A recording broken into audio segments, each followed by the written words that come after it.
Oh boy, this is a doozy one. This is basically something to ponder, um, and it's and the question is, what? There's no temple in the New Jerusalem?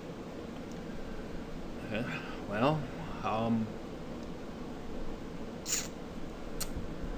that's a yes and no question, I guess, and I'm not even going to attempt to say that I have the understanding of this. Um, but this is something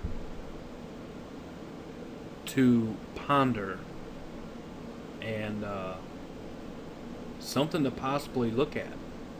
Okay, now we know that the New Testament, in the New Testament that you know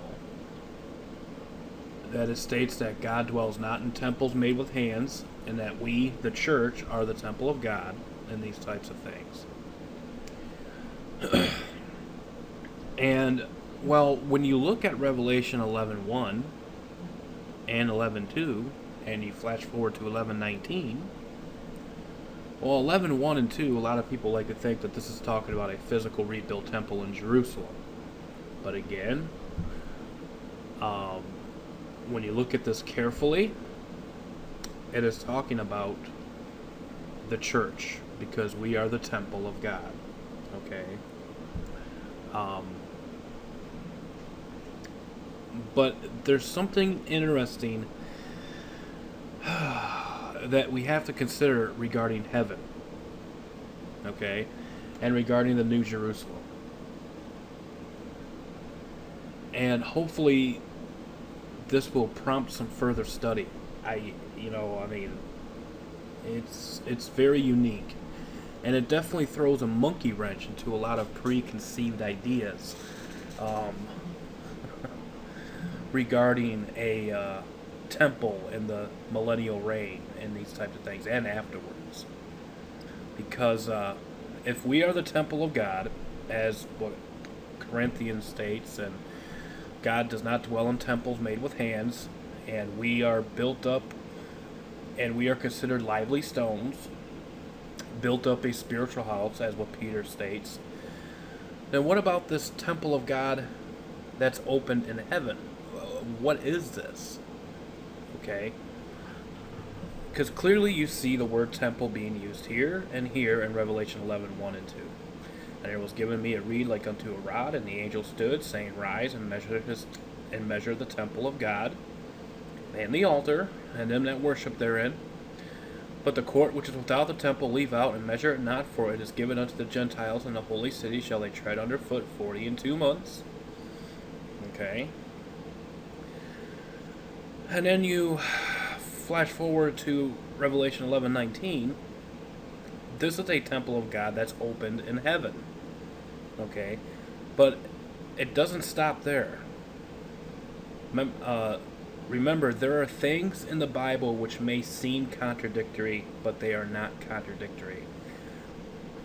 But I do have to strongly emphasize that let us not draw to conclusions if we do not understand something. This is something to ponder. This is something to really consider and look at this very carefully. Okay? Throwing all your preconceived doctrines aside and just really pay attention to what's going on here, because I'll be honest with you, I can't comprehend this, but I think it is interesting to bring it out and maybe to enhance further study on this in the future, as the Lord is willing. So we see that there's a temple of God that's open in heaven. Okay, clearly this is a different temple than the temple that we see in Revelation 11:1, because the 42 months or 1,260 days is attributed to this temple, and God is outside the realm of time. Okay, I mean, a day to the Lord is as 1,000 years. Okay, so we have to rule that out as this temple being the same as this temple. And I can guarantee you this is not talking about a rebuilt temple in Jerusalem either. Okay. I don't got time to go into that right now. But, so we have this temple of God that's open in heaven.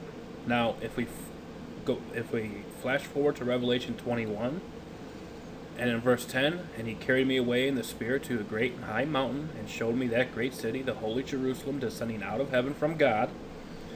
Okay, and then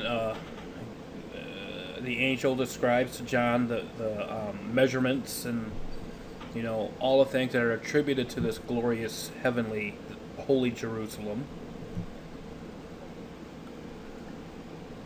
And then in Revelation 21:22,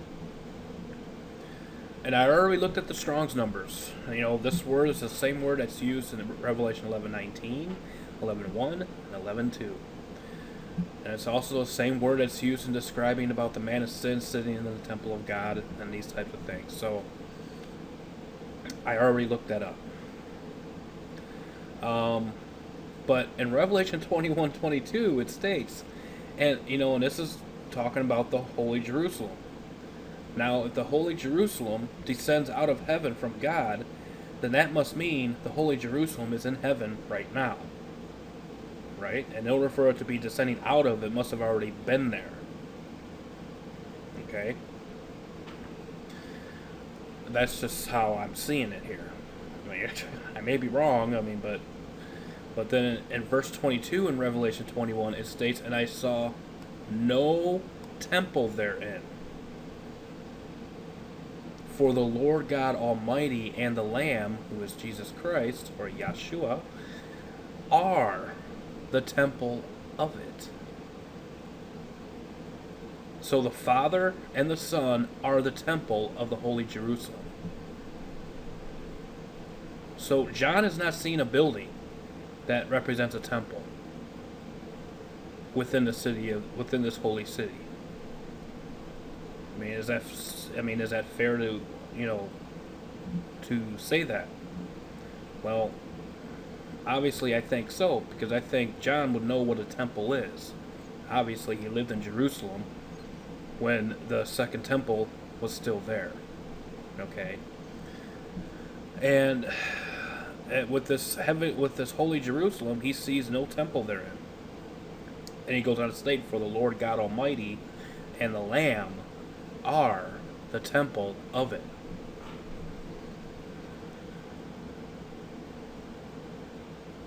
That's the ponder. That's the something to ponder right there.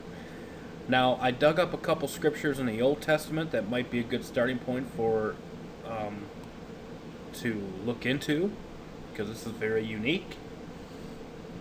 In 1 Kings 8:27 it states, but will God indeed dwell on the earth?